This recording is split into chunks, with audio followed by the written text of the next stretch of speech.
क्या दुनिया एक बड़े युद्ध से बचने वाली है?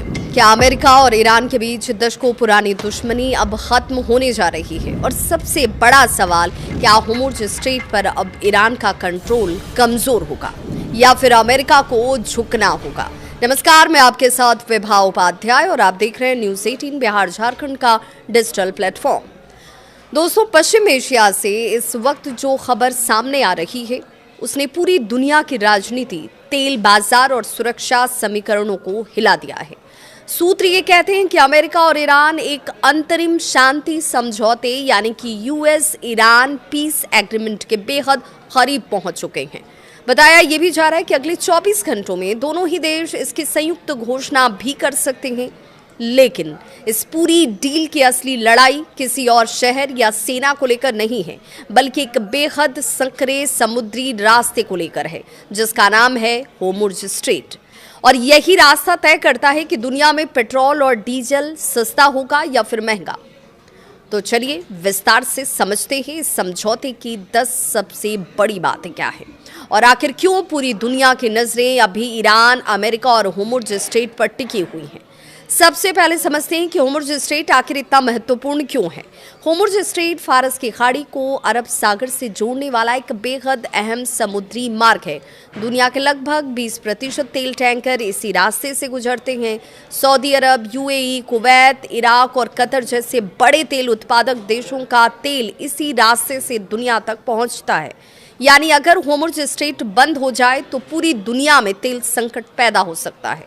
और यही वजह है कि अमेरिका हमेशा से चाहता है कि यहाँ फ्री नेविगेशन यानी कि निर्बाध जहाज आवाजाही बनी रहे।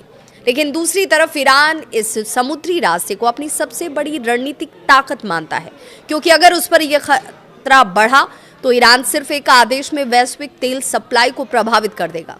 हाल के महीनों में अमेरिका और ईरान के बीच तनाव तेजी से बढ़े और युद्ध जैसे हालात बनने लगे। ईरान ने होर्मुज़ स्ट्रेट के आसपास अपनी सैन्य गतिविधियों को बढ़ा दिया, तेल टैंकरों की निगरानी कड़ी कर दी, जिसके बाद अंतर्राष्ट्रीय बाजार में कच्चे तेल की कीमतें उछाल मारने लगीं। अमेरिका और उसके सहयोगियों को डर था कि अगर ईरान ने रास्ता पूरी तरह से बाधित किया तो वैश्विक अर्थव्यवस्था को एक बड़ा झटका लग सकता है। इसी दबाव के बीच शुरू हुई बैकडोर डिप्लोमेसी। इस पूरे घटनाक्रम में सबसे चौंकाने वाली बात यह रही कि पाकिस्तान और कतर की भूमिका महत्वपूर्ण हो जाती है। खबर है कि पाकिस्तान और कतर ने अमेरिका और ईरान के बीच मध्यस्थता की। पाकिस्तानी सेना प्रमुख जनरल असीम मुनीर ने कथित तौर पर कई दौर की बातचीत में भूमिका भी निभाई। तेहरान में बंद कमरे की कई बैठकें हुई। कतर पहले भी अमेरिका और ईरान के बीच बैक चैनल डिप्लोमेसी का केंद्र रहा और विशेषज्ञ ये कहते हैं कि अगर ये डील सफल होती है तो पाकिस्तान की क्षेत्रीय भूमिका भी मजबूत हो सकती है। अब सवाल ये है कि अमेरिका आखिर चाहता क्या है। अमेरिका की सबसे बड़ी मांग ये है कि होर्मुज़ स्ट्रेट पूरी तरह से खुला रहे, यानी कोई सैन्य रुकावट यहाँ ना हो, कोई जहाज जांच ना हो और तेल सप्लाई सामान्य तरीके से जारी रहे। डोनाल्ड ट्रंप ने सोशल मीडिया पर दावा भी किया कि स्ट्रेट को खोल दिया जाएगा। ये बयान उनकी तरफ से आता है, लेकिन यहीं पर कहानी में सबसे बड़ा ट्विस्ट भी आया। ईरान ने ट्रंप के इस दावे को सीधे तौर पर खारिज कर दिया। ईरानी मीडिया और जो फार्स न्यूज एजेंसी है उसने ये साफ कहा कि जहाज़ों की आवाजाही बढ़ सकती है, लेकिन इसका मतलब फ्री पैसेज नहीं है। यानी अंतिम निर्णय जो नियंत्रण है वो अब भी ईरान के हाथों में ही होगा। ईरान के लिए होर्मुज़ स्ट्रेट सिर्फ व्यापारिक रास्ता नहीं है, ये उसकी सुरक्षा नीति का एक महत्वपूर्ण हिस्सा है। ईरान ये मानता है कि अमेरिका और पश्चिमी देश लगातार उस पर दबाव बनाते हैं और ऐसे में होर्मुज़ स्ट्रेट उसका सबसे बड़ा प्रेशर पॉइंट है। अगर ईरान पूरी तरह से नियंत्रण छोड़ देता है तो उसकी रणनीतिक ताकत कमजोर हो सकती है और यही वजह है कि तेहरान किसी भी हालत में पूर्ण अमेरिकी नियंत्रण स्वीकार नहीं करना चाहता। अब चलिए बात कर लेते हैं इसके दूसरे पार्ट की। तो इस समझौते के बदले ईरान को क्या मिल सकता है? सूत्रों के मुताबिक अमेरिका ईरान के विदेशों में फ्रीज की गई कुछ संपत्तियों को रिलीज कर सकता है। इसके अलावा ईरानी बंदरगाहों पर लगे कुछ प्रतिबंध धीरे धीरे ही सही हटाए जा सकते हैं।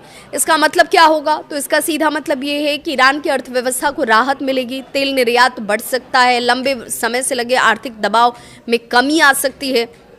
लेकिन इस पूरी डील का सबसे बड़ा और सबसे जो एक तरीके से खतरनाक हिस्सा अब भी बाकी है ईरान का परमाणु कार्यक्रम। जी हां, अमेरिका और इजराइल दोनों ये चाहते हैं कि ईरान यूरेनियम संवर्धन सीमित कर दे, लेकिन ईरान इसे अपनी संप्रभुता का मुद्दा बताता है।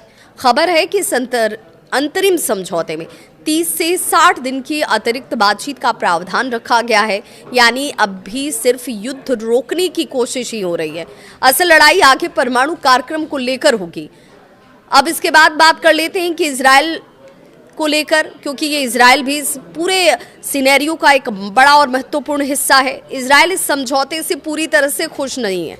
तेल अवीव को डर है कि अमेरिका केवल युद्ध विराम और तेल सप्लाई बहाल करने पर ध्यान दे रहा है, जबकि ईरान के परमाणु खतरे को पूरी तरह से खत्म नहीं किया जा रहा।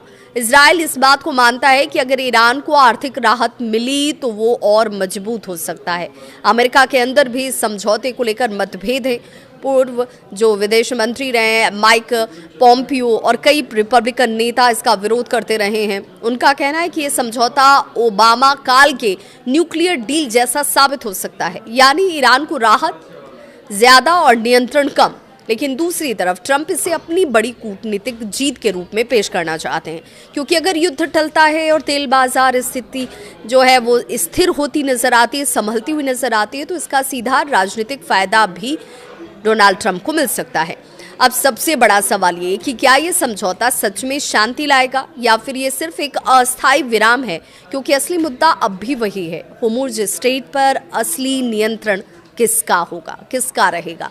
अमेरिका ये चाहता है कि खुला समुद्री रास्ता, ईरान चाहता है रणनीतिक नियंत्रण, इजराइल चाहता है परमाणु खतरे का अंत, खाड़ी देश चाहते हैं स्थिर तेल बाजार, और इन सब के बीच पूरी दुनिया की अर्थव्यवस्था दांव पर लगी हुई है।